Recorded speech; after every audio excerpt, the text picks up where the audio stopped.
Now we will see some more examples to balance the chemical reaction.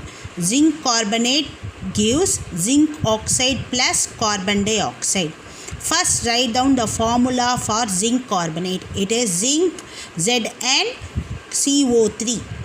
The formula for the zinc oxide is ZnO and the formula for the carbon dioxide is CO2. Now write down the number of elements of the reactant side and the number of elements of the product side. When you compare these two equations, they are already balanced. So no need to balance it. In another example, calcium hydroxide plus carbon dioxide gives calcium carbonate and water. In the previous example we saw like that you have to first write down the chemical formula, then you have to start the balance. So next, the calcium hydroxide formula is CaOH twice and carbon dioxide formula is CO2.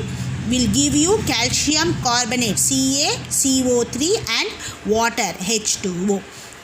Again write down the element symbols and write down the number of elements on the reactant side and the product side. When you compare these two, now also they are all already balanced.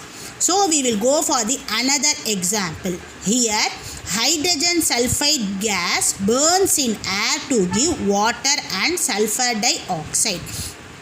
The formula for the hydrogen sulfide is H2S and the formula for the air is O2. Will give you water and sulfur dioxide. So now we are going to write the element symbols. Here you have hydrogen, sulfur and oxygen.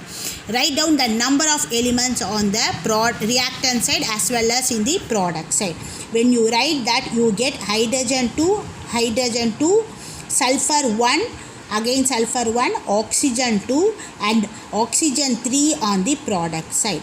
To start with, first try to balance the oxygen. For that you have to multiply the oxygen on the reactant side by 3.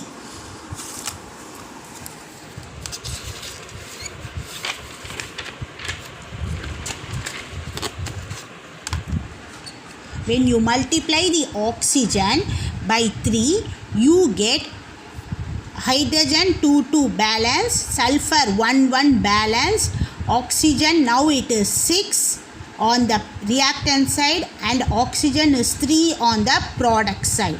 Now again to balance the oxygen, you have to multiply oxygen by 2 on the product side. For the product side, you have oxygen in both water and sulfur dioxide.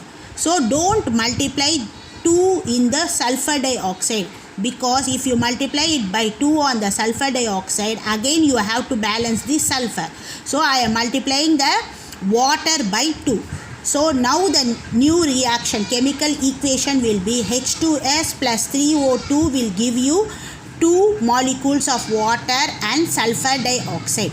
Again write down the number of elements on both sides.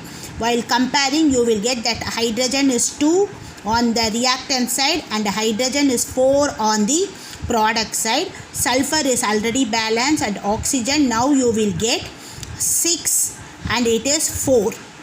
Again, first you have to equate, balance the hydrogen.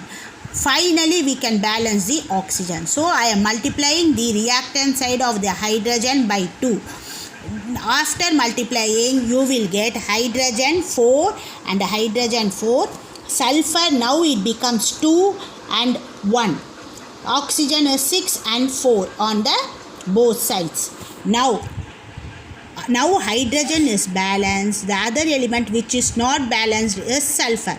So to balance the sulfur, I have to multiply 2 in the product side. So once I multiply the 2 on the product side, the reaction equation becomes 2H2S plus 3O2 gives 2H2O plus 2SO2.